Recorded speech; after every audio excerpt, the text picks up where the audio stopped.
Bismillahirrahmanirrahim. Assalamu alaikum dear students. Today in Alomar Science Academy we shall discuss about water pollution. ये हमारा आबी आलूदगी का एक बहुत संगीन इंटरनेशनल लेवल का मसला है, प्रॉब्लम है। वैसे भी क्लास 10 केमिस्ट्री से हटके भी ये पूरी यूनिवर्सैलिटी जो अहमियत का हामिल है, ये हमारा आज का टॉपिक।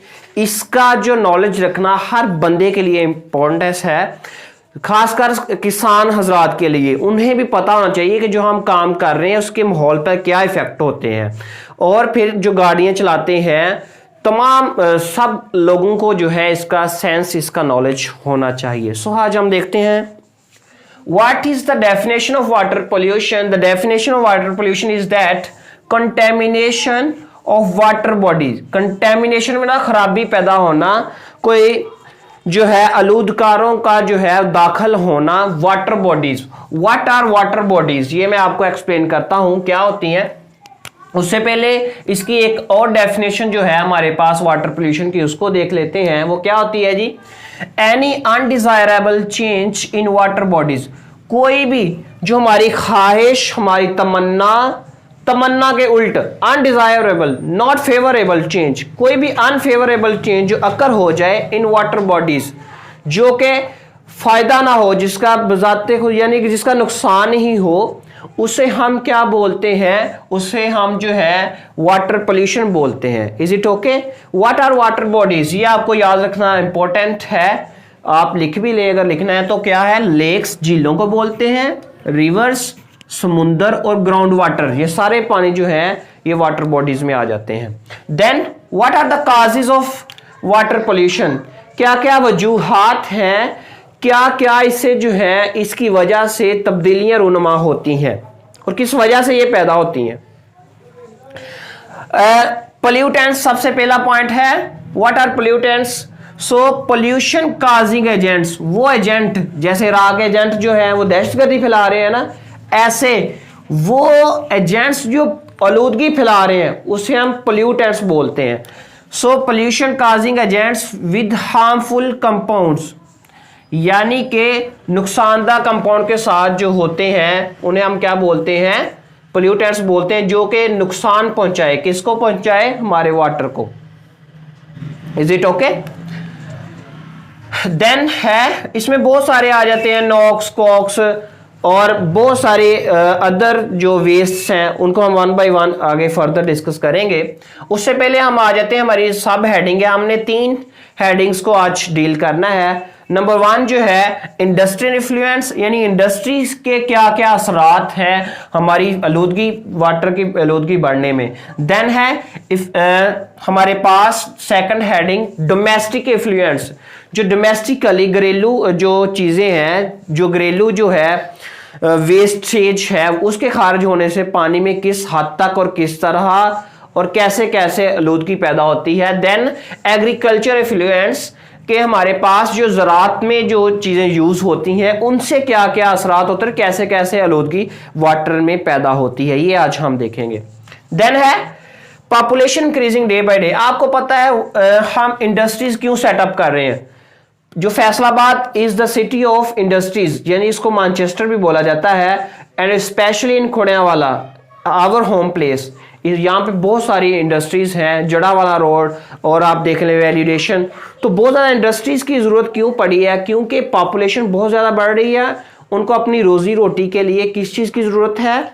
उनको जो है प्रोडक्ट्स भी चाहिए, उनके पहनना, उनकी जो ज़रूरियात ज़िंदगी भी बढ़ रही हैं। So that's why industries are set up, यानी इसलिए इस इंडस्ट्रीज को लगाया जाता है ताकि जो है अवाम की ज़रूरियात को पूरा किया जा सके। लेकिन इसके फ़ायद के साथ साथ इंडस्ट्रीज़ के हमारे पास इसके बहुत ज़्यादा नुकसानात भी हैं।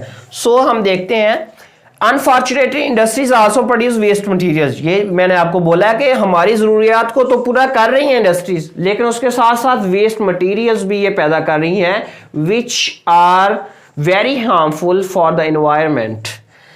हमारे पास वेस्ट मटेरियल्स 2 तरह के होते हैं, आपने याद रख लेना है, एमसीक्यूज भी आ सकता है। मेजर 2 टाइप्स होती हैं इनकी। मेजर जो है वो क्या है? Toxic chemicals, number 2 solid materials.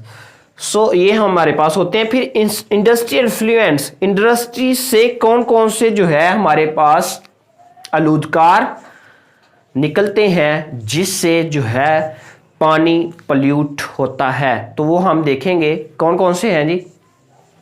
सबसे टॉक्सिक ऑर्गेनिक केमिकल्स होते हैं इसमें। As you know about organic compounds, मैंने आपको पढ़ाया है 3rd चैप्टर में ऑर्गेनिक केमिस्ट्री में, हमने इन डिटेल डिस्कस किया था what are organic compounds and what is organic chemistry. Those compounds which contain carbon, hydrogen and their derivative, जो कि इन पर मुश्तमिल होते हैं, उन्हें हम ऑर्गेनिक कंपाउंड्स बोलते हैं। यानी कि मेजर पार्ट कार्बन है, ठीक है।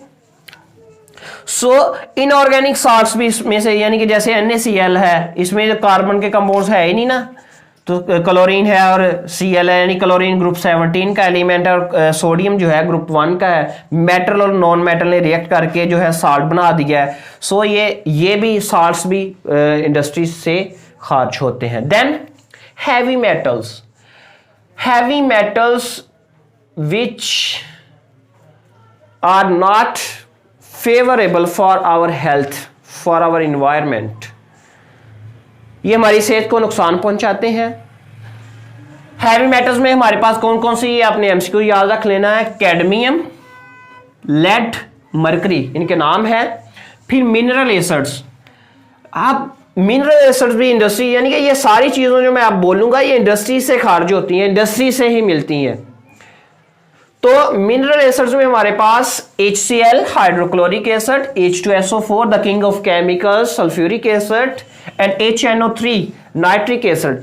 ये सबसे पहले किसने दरियाफ्त किया था, ये भी आप वैसे जनरल नॉलेज के तौर पर लिख लें या याद कर लें। The father of chemistry Jabir bin Hayyan रहमतुल्लाह अलैह, द फर्स्ट मुस्लिम साइंटिस्ट, उसने इनको दरियाफ्त किया था मिनरल एसिड्स को, ठीक है। ऑयल एंड ग्रीस भी उससे खा रहे होते हैं। Polluted water which obtain after washing products, देखें जो प्रोडक्ट्स होती हैं इंडस्ट्री का ये जो है एम होता है कि प्रोडक्ट्स को बहुत साफ सुथरा करके दिया जाए लोगों को, तो वो धो के वॉश करके साफ सुथरा करके लोगों को प्रोवाइड करते हैं।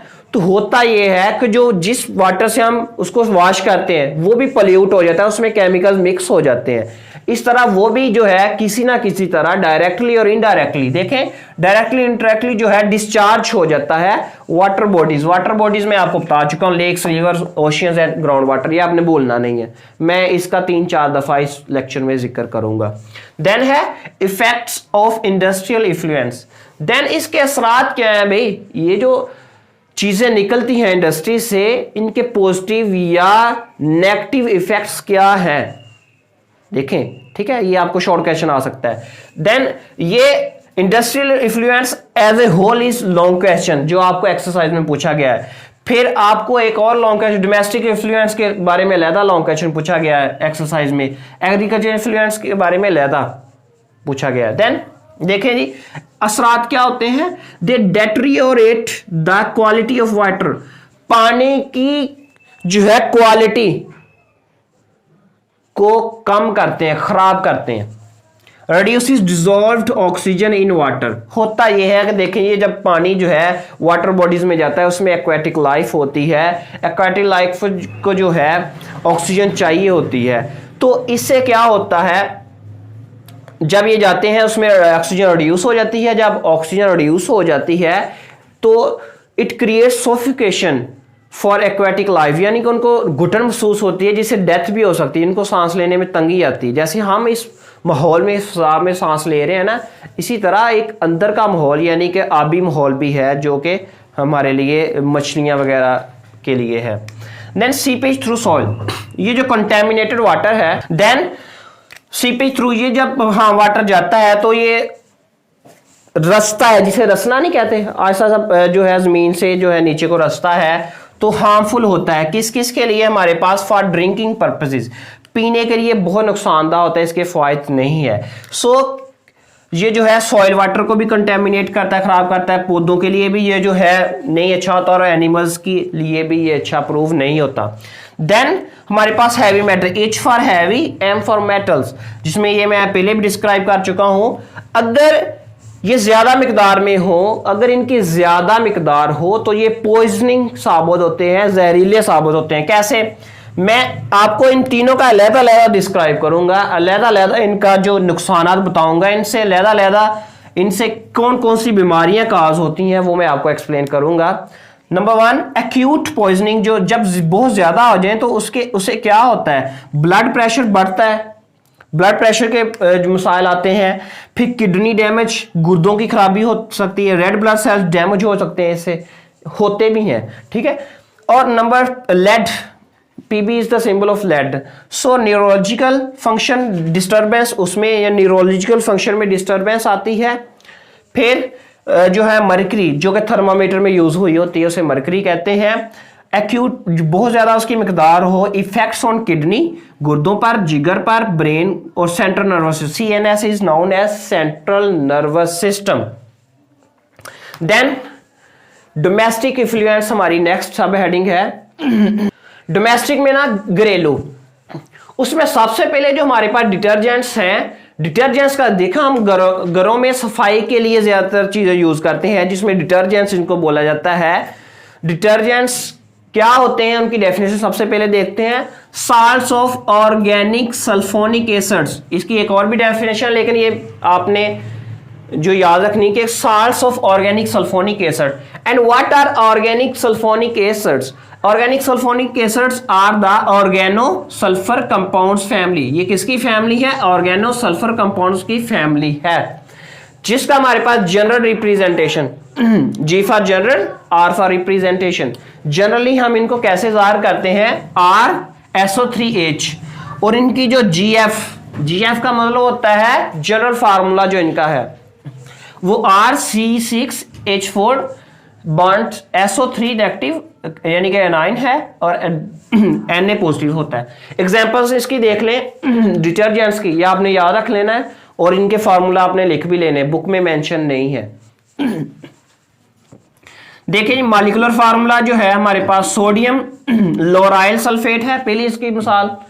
उसमें हमारे पास सोडियम C12H25SO4 है, उसका स्ट्रक्चरल फार्मूला हमारे पास होता है, ये है H3C बॉन्ड CH2 10 टाइम्स, यानी कि कंडेंस करके लिखा हुआ है, ठीक है। कंडेंस मैंने आपको फार्मूला पढ़ाया हुआ चैप्टर नंबर 3 में। और C के साथ 2 हाइड्रोजन, इधर सिंगल बॉन्डेड ऑक्सीजन है और इधर सल्फर के साथ डबल बॉन्ड के जरिए ऑक्सीजन, नीचे भी डबल बॉन्ड के जरिए, इधर ऑक्सीजन के साथ Na पॉजिटिव लगा हुआ है, ठीक है। देन दूसरी जो इसकी मिसाल है वो सोडियम डोडिसाइल बेंजीन। दूसरी मिसाल कौन सी है? Sodium dodecyl benzene. इसका मॉलिक्यूलर फार्मूला क्या है? मॉलिक्यूलर फार्मूला है NaC18H29SO3 है, इसका मॉलिक्यूलर फार्मूला है। And what about structural formula? इसका स्ट्रक्चरल फार्मूला क्या है? H3CCH2 कंडेंस फॉर्म में 10 टाइम्स है, फिर CH इतना सेम ही है, फिर इधर क्या होता है कि बेंजीन रिंग इसके साथ अटैच होता है, फिर हमारे पास जो है इसमें S, सो इसके साथ ONA ऐसे ये भी सेम होता है। फिर आपके पास है जी प्रॉपर्टीज ऑफ डिटर्जेंट्स। इसकी प्रॉपर्टीज क्या होती हैं, क्या खसूसियात होती हैं, ये मैंने लिखा नहीं है, आप मैं बोलता हूं आप नोट कर सकते हैं। क्या है जी? क्लींसिंग पर्पसेस के लिए हम इस्तेमाल करते हैं, इंडस्ट्रियली भी यानी बड़े पैमाने पर भी, और डोमेस्टिकली भी हम इसको। बेटर देन सोप, ये जो है डिटर्जेंट्स हमारे पास सोप से अच्छे होते हैं, साबुन से अच्छे होते हैं। कैसे? क्योंकि ये हार्ड वाटर में भी सोलेबल है और सॉफ्ट वाटर में भी, जबकि सोप जो है is only soluble in soft water, so then it works even in hard water. ये हार्ड वाटर में, ये मैं आपको बता चुका हूं। लेदर, ये एसिडिक सॉल्यूशन में भी जो है अच्छा जो जाग बनाता है। इसके डिसएडवांटेजेस क्या है? नॉन बायोडिग्रेडेबल है डिटर्जेंट्स, यानी कि बायो का मतलब होता है लाइफ, डिग्रेडेबल में जो जिनकी लाइफ खत्म हो जाए, नॉन बायोडिग्रेडेबल जो इजीली खत्म ना हो, आसानी से ना टूटे। सो ये होता ये है कि हमारे पास घरों से जो है निकलते हैं, फिर वाटर बॉडीज यानी कि वाटर बॉडीज में चले जाते हैं। उसमें क्या होता है, इस तरह वाटर पोल्यूशन क्रिएट होती है। वाटर पोल्यूशन क्रिएट होती है तो हमारे पास उसमें जो है एलजी बनती है, साल्ट्स ऑफ फॉस्फेट्स भी होते हैं, ये फैक्ट्स भी साथ में पढ़ा रहा हूं, ठीक है। तो उससे होता ये हमारे पास कि एलजी की ग्रोथ होती है। जब एलजी की ग्रोथ होती है, एलजी बढ़ती है, वो आपने देखा ना हरी हरी जो है पानी के ऊपर बन जाती है, तो वो बायोडिग्रेडेबल है, वो टूट जाती है। लेकिन होता ये है डियर स्टूडेंट्स, उसके बन जाने से हमारे पास बैरूनी जो एयर है और बैरूनी सनलाइट जो है वो एक्वेटिक लाइफ को नहीं पहुंचती, जिससे उसको बहुत ज़्यादा नुकसान होता है, ऑक्सीजन की कमी भी होती है, जिससे फिर उनको सफोकेशन होती है। सफोकेशन होने से उनका दम घुटता है, दम घुटने से होता है कि डेथ का बायस बन जाता है। फिर वो भी जब मर जाते हैं वो भी बायोडिग्रेडेबल है, नॉन बायोडिग्रेडेबल नहीं है एक्वेटिक लाइफ, यानी मछलियाँ वगैरह। फिर उससे भी मजीद पोल्यूशन बढ़ती जाती है, यानी कि इस तरह के जो हमारे पास असरात हैं इसके। देन हम एग्रीकल्चरल इन्फ्लुएंस के बारे में बातें करेंगे कुछ। ये एग्रीकल्चर इन्फ्लुएंस में मेजर जो है हमारे पास जो है वो फर्टिलाइजर्स हैं और पेस्टिसाइड्स हैं, ठीक है। सो आपको पता है ये अच्छे तो हैं, डुअल इफेक्ट्स रखते हैं। फर्टिलाइजर जो है क्या होता है, ये मैंने लिखा हुआ है फॉर इंक्रीजिंग, ये ऊपर को जो मतलब है इसका increasing quality and quantity of crops. देखें आजकल ये है कि आबादी बढ़ रही है दिन ब दिन, हमें क्या चाहिए, अच्छी फूड चाहिए और ज्यादा चाहिए। अब आपने माजी में देखा होगा जब फसलों से 20 मन जो है वो गंदम हासिल होती थी, अब आप देख लें 60 मन जो है या 50 या 50 मन लगा लें या 40 मन आम है आजकल एवरेज हमारी, 40 यानी कि 40 मन एवरेज है अब। तो तब क्या था, अब क्या है, अब ये एक अच्छी खादें हैं हमारे पास, और जो कीड़े होते थे, इंसेक्ट्स होते थे, वो फसलों के ऊपर लग के उनको खा जाते थे, यानी कि असल जो है अनाज की कमी का बायस बनते थे, तो हमारी खुराक कम होती थी, यानी कि फसल की मिकदार कम होती थी। अब क्या होता है, वो नाइट्रेट्स और फास्फेट्स की कमी पूरी करने के लिए हमारे पास फर्टिलाइजर्स हैं, और जो कीड़े जो फसलों को खा जाते थे, जो उनको बढ़ने नहीं देते थे, उनकी खुराक का बहुत ज़्यादा हिस्सा ले जाते थे, वो पेस्टिसाइड जो है, पेस्ट में ना था कीड़े, ठीक है, तो साइड्स उसको मारने के लिए आजकल हम स्प्रे करते हैं। सो वो स्प्रे जो है उनको मार देती है, उससे जो है आजकल बेटर क्वालिटी का जो है वो बेटर क्वांटिटी प्रोड्यूस हो रही है। लेकिन एक बात याद रखें, आजकल हम स्प्रे वाली चीज़ें खा तो रहे हैं, लेकिन उसका हमें नुकसान भी है, वो आप एक अलग इशू है, वो कभी फिर बात करेंगे। इफेक्ट्स क्या, ड्यूअल इफेक्ट्स हैं। Effects of water pollution, next हमारी सब हेडिंग जो है वेरी इंपॉर्टेंट शॉर्ट क्वेश्चन आपको आ सकता है, what are the effects of water pollution, के पानी की आलूदगी के क्या असरात हैं। ये मैंने आपको सारा बताया तो इसमें है, लेकिन इधर एक खुलासा तरतीबवाज मैंने लिखा हुआ है। कैसे जी, very harmful for human health, लेकिन इंसान की हेल्थ के लिए बहुत जो है नुकसानदेह है। इससे होता क्या है, टाइफाइड हो सकता है, कॉलरा हो सकता है, डायरिया हो सकता है, इस तरह की बीमारियां इंसानों इंसानों के लिए नुकसानदेह तो है ही है भाई। ये नहीं कि इंसान गंदा पानी पिएंगे तो उनको बीमारियां लगेंगी, आलूदा पानी पीने, ये भाई ऐसे ही परिंदे भी तो अल्लाह की ऐसी मखलूक है जिसमें दिल है, हर चीज है, तो वो कौन से लोहे के बने हुए हैं। सो उनको एनिमल्स के लिए और बर्ड्स परिंदों के लिए भी जो है ये नुकसानदेह है। देन है number third point, LG growth. ये मैं आपको पहले भी बता चुका हूं कि एलजी ग्रोथ होती है, उसकी डिकम्पोजिशन होती है क्योंकि वो बायोडिग्रेडेबल है, और उससे जो टूट-फूट होती है उससे जो अंदर की डिकम्पोजिशन के दौरान ऑक्सीजन इज रिक्वायर्ड। सो जो वाटर के अंदर वाली ऑक्सीजन भी होती है वो भी कंजप्ट हो जाती है, वो भी खर्च हो जाती है, जिससे एक्वेटिक लाइफ को सफोकेशन होती है, सफोकेशन होने से उनकी डेथ होती है, उनकी डेथ होने से वो भी बायोडिग्रेडेबल है, जब वो भी बायोडिग्रेडेबल है उनके जरिए फिर डिकम्पोजिशन होगी, जो फर्दर ऑक्सीजन होगी वो भी खत्म हो जाएगी अंदर में से, और मजीद जो जानवरों को जो है सफोकेशन का सामना करना पड़ेगा। ये ऐसे काम चलता जाता है। देन है number 4 point, harmful for food chain. Food chain के लिए हार्मफुल है, जैसे इसी में आप समझ, यानी कि मजीद जो है जैसे मछलियां अगर मारती जाएंगी तो क्या हमें फूड जो है बेटर और ज्यादा मिलेगी, वो भाई कम हो रही है, वो हमारी खुराक का ही एक बड़ा पोर्शन जो है खत्म हो ही जा रहा है। देन है aesthetic quality of lakes and river जो है वो भी खराब होती है, उसमें भी कमी आती है। मीन टू से दैट हमारे पास उनकी स्मेल उसमें से आती है वाटर से, और टेस्ट भी उसका जो है वो असल वाला नहीं रहता। ये थे हमारे आज के कुछ पॉइंट। आई होप आपने बहुत इंजॉय किया होगा आज के लेक्चर्स को। हमारे मज़ीद लेक्चर्स के लिए आपने हमारे चैनल को ज़रूर लाइक शेयर और सब्सक्राइब करना है। Thank you. अल्लाह हाफ़िज़।